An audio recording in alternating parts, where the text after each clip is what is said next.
ரீனா, நீங்க தான் என் அம்மான்னு சொன்னதையும், எதுத்த வீட்ல வந்து தங்கியிருக்கதையும் ரதி நெனச்சு பாத்துக்கிட்டு இருக்க.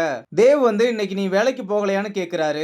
ரதியும் நான் இன்னைக்கு ஹாஸ்பிட்டல் போகல, வீட்ல இருந்தே வேலை பார்க்க போறேன்னு சொல்ல, அப்ப ஹெல்ப்புக்கு வேணா ரீனாவை கூப்பிட்டுக்கோன்னு சொன்னதும், என் வேலையை எனக்கு தனியா பார்க்க தெரியாதா? இவ்வளவு நாள் நான் அப்படித்தானே பாத்துக்கிட்டு இருந்தேன்னு சொல்லும்போது, திவியும் சித்தும் பால வச்சு விளையாண்டுகிட்டு இருக்கும்போது தெரியாம ஸ்நாக்ஸ் மேலேயே பால் வந்து விழுந்துரும். ஏற்கனவே ரதி டென்ஷன்ல இருக்க, 2 பேரையும் திட்டி அழுக ஆரம்பிச்சிடுறாங்க. அப்ப தேவ் வந்து பக்கத்துல உட்காந்து, என்னாச்சு இந்த சின்ன விஷயத்துக்கு அழுது ரொம்ப டென்ஷன் ஆகுற, ஏதாவது ப்ராப்ளமான்னு கேட்க, ரதியும் அதுக்கு எதுவும் சொல்லாம ஒண்ணும் இல்ல நான் ஹாஸ்பிட்டலுக்கு போறேன்னு சொல்லிட்டு கிளம்புறாங்க.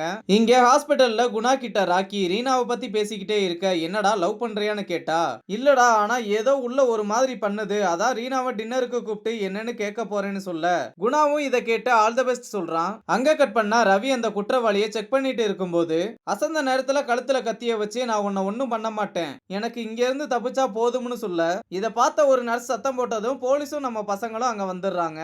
போலீஸும் அவரை ஒழுங்கா விட்டுருன்னு சொன்னா நான் இங்க இருந்து வெளியே போகணும் அவ்வளவுதான் சொல்றான். அப்ப குணா ராக்கி கிட்ட நீ ரவியை காப்பாத்தினா ரீனா இம்ப்ரெஸ் ஆயிருவான்னு சொல்ல, சினிமா டாக்டர் டே அவனையும் நம்ம தான்டா காப்பாத்தணும்னு சொல்றாரு.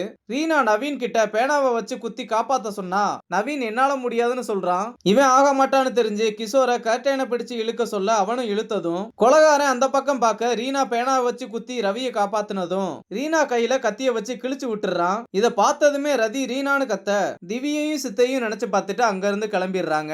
அப்புறம் ரதி கேபினுக்கு ரீனா வந்ததும், உங்க வீடு அங்கதான் இருக்குன்னு எனக்கு தெரியாது, நானும் உங்கள மாதிரி தான் சாக்கானேன், ஒருவேளை நீங்க காலி பண்ணணும்னு நினைச்சீங்கன்னு சொல்லிக்கிட்டு இருக்கும் போதே தயவு செஞ்சு எவ்வளவு சீக்கிரம் காலி பண்ண முடியுமோ அவ்வளவு சீக்கிரம் காலி பண்ணிரு, இவ்வளவு நாள் என் லைஃப் நல்லா போய்கிட்டு இருந்தது, நீ வந்து என் ஃபேமிலியோட பழகிறத என்னால அக்செப்ட் பண்ண முடியல, நீ என்னை விட்டு தூரமாவே இருந்துருன்னு சொன்னதும், அதுக்கு ரீனா என் ஃபேமிலி என் லைஃப்னு சொல்றீங்க, அப்புறம் எந்த உரிமையில என்ன காலி பண்ண சொல்றீங்க, நான் வீட்டை காலி பண்றேன்னு உங்ககிட்ட சொல்லவே இல்லையே, நான் காலி பண்ணணும்னு நினைச்சீங்கன்னா அது ரொம்ப கஷ்டம்னு சொல்ல வந்தேன், சாரி என்னால காலி பண்ண முடியாதுன்னு சொல்லிட்டு போறதோட இந்த எபிசோட முடிச்சிருக்காங்க.